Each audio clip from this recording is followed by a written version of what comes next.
Há 7 jogos invicto e na sexta colocação com 40 pontos, o Bragantino disputa na noite desta terça-feira mais uma rodada pelo Brasileirão da Série B. A partida contra o Guarani vai ser realizada em Campinas, no estádio Brinco de Ouro da Princesa, pela 26ª rodada. E o repórter Fábio Silvério é quem traz as informações.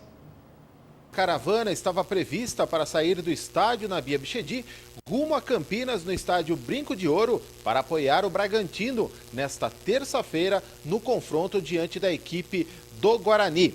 O Bragantino que não terá o volante mineiro suspenso pelo 3º cartão amarelo e isto criou 2 dúvidas na cabeça do técnico Marcelo Veiga. A primeira: quem substituirá Mineiro no meio de campo? Pode ser o volante Reinaldo, recuperado de contusão e que treinou no último coletivo que praticamente definiu o time titular. Ou se Luiz Carlos, que cumpriu uma suspensão automática, está de volta ao elenco do Massa Bruta, pode pintar nesta vaga como segundo volante. A segunda dúvida é se Luiz Carlos voltará para o setor de zaga e assim Luiz Henrique ficará no banco de reservas. Em relação ao time que enfrenta o Guarani, também as novidades do retorno do lateral direito Luiz Felipe, cumpriu suspensão, e David Sacconi, que já está à disposição do técnico Marcelo Veiga, recuperado de contusão. Provável Bragantino que enfrenta hoje a equipe do Guarani: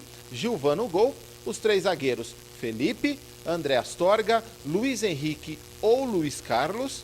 No meio de campo, Diego Macedo, Éder Silva, o segundo volante, Reinaldo ou Luiz Carlos, Marcinho pela esquerda e Romarinho completando o meio de campo. No ataque, Lincoln e o Léo Jaime, também que vem sendo mantido entre os titulares. Em relação ao Guarani, o técnico Giba deve não utilizar nessa partida o esquema com 3 zagueiros, assim promove a entrada do atacante Marcelo Macedo. Outra mudança que pode ocorrer: o volante Mica deve perder o seu lugar para o jogador Leandro Carvalho.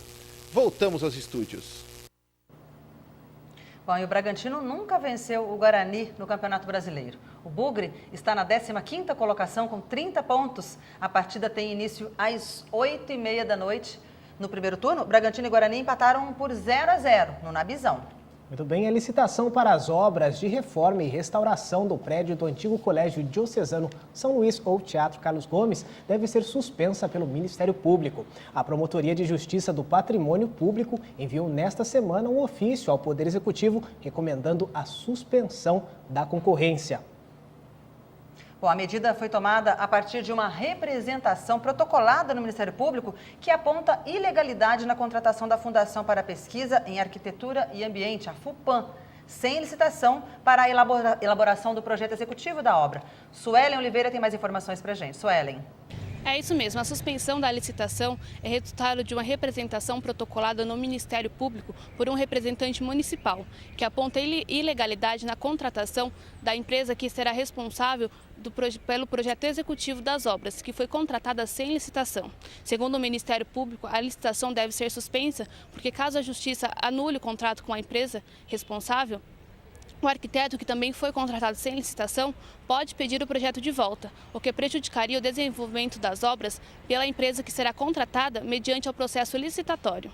A empresa que ofereceu uma melhor proposta e que ocupa o primeiro lugar na licitação é a Flasa Engenharia e Construções, que apresentou um valor de cerca de 6 milhões de reais para a reforma do Colégio São Luís. De volta ao estúdio. Tá certo, obrigado, Suelen, pelas informações. E o Altiora Jornal fica por aqui. Outras notícias na edição inédita desta quarta-feira, às 7 da noite. A gente se vê. A gente se vê. Até lá.